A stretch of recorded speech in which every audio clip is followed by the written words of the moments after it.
नमस्कार, जय भीम। साथियों, आज देश में बड़ा हड़कंप मचा है क्योंकि झूठ इतना अधिक हो गया है। अब अगर पड़ोस में लगे देशों को देखें, श्रीलंका को देखिए, जो हालात पैदा हो गए, वहाँ भी इसी तरह नफ़रत का खेल हो रहा था। आज नफ़रत किसी को छोड़ता नहीं है। आज देश में जो वर्तमान सरकार है, जो पार्टी है, तो उसके अंदर इतनी नफ़रत है कि मानव के खिलाफ ही नफ़रत करते रहते हैं। अभी आपने देखा होगा कि प्रोफेसर का नाम भूल गए, डॉक्टर रविकांत प्रोफेसर के खिलाफ जो इन्होंने घटनाएं किया है, इसी तरह से पहले आपने देखा होगा कि रोहित वेमुला के साथ जो हुआ था। आज पूरे देश में आंदोलन जो चल रहे थे, किसान आंदोलन चल रहा था और CA/NRC का आंदोलन चल रहा था।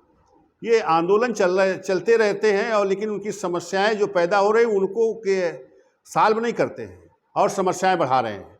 इस देश में नौकरी देने की बात नहीं हो रही, नौकरी की घोषणा करते हैं। आज देश में जो आ गई आफत, अब भुखमरी की तरफ जा रहा है देश। अब बहुत जल्दी देश जो है भुखमरी का शिकार हो जाएगा और ऐसा लगता है जैसे श्रीलंका में प्रधानमंत्री देश छोड़ के भागने वाले हैं, सरकार से इस्तीफा हो गया है और ये भी इसी तरह के हालात इसमें बढ़ते जा रहे हैं। वो इसीलिए हो रहा है नफ़रत की वजह से।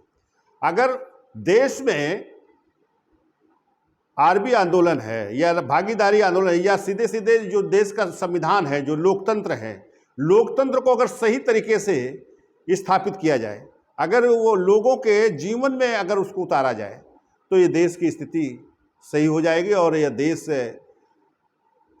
पूरे विश्व में आदर्श देश बन जाएगा। लेकिन क्योंकि उसमें सबके काम से रखा गया है ना।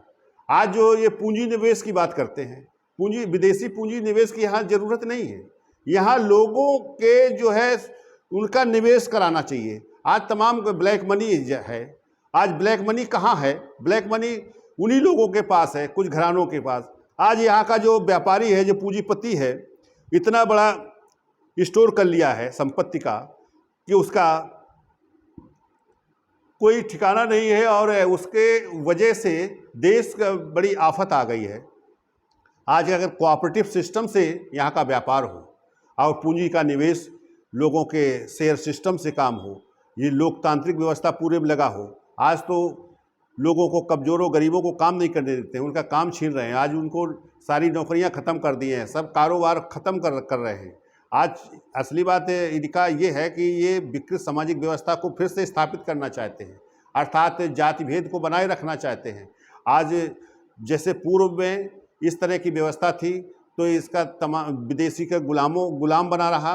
और दूसरा एक और अधिक बड़ा कांड हुआ जो पेशवा राज्य के में 1818 में जो 500 महारस समाज के लोगों ने जो उग्र हो गए और उनके अंदर जो मानवीय हनन किया गया था, जो उनके पीछे झाड़ू आगे मटकी बांधी गई थी, जिसके कारण से उग्र हो गए और अंग्रेज सरकार की मदद से 28,000 पेशवाओं को नस्ते-नाबूद किया और 2,000 पेशवा सैनिक आत्मसमर्पण किया। तो ये स्थिति फिर से आ रही है। तो मैं लोगों से कहूँगा कि सरकार जो भी कर रही है उसको करने दो। आप राष्ट्रीय भागीदारी आंदोलन के साथ खड़े होइए। आप इस देश में स्वयं को काम ढूंढ लेंगे और इस देश में फिर से सबको काम मिलेगा, सब इस देश में खुशहाल होंगे। और राष्ट्रीय भागीदारी आंदोलन को उसको पढ़िए, उसके जो किताब है उसको देखिए और उसमें जो दस्तावेज है उसमें देखिए, उसको समझिए। PDF में पढ़ा है और अगर इसको समझ लेंगे तो इसमें काम से संबंधित है और पूंजी निवेश आपको बाहर से ज़रूरत नहीं पड़ेगी। यही पूंजी निवेश लोगों का होगा कि लोगों के द्वारा काम किया जाएगा और जब इस तरह की व्यवस्था आएगी तो हर समस्या का समाधान होगा।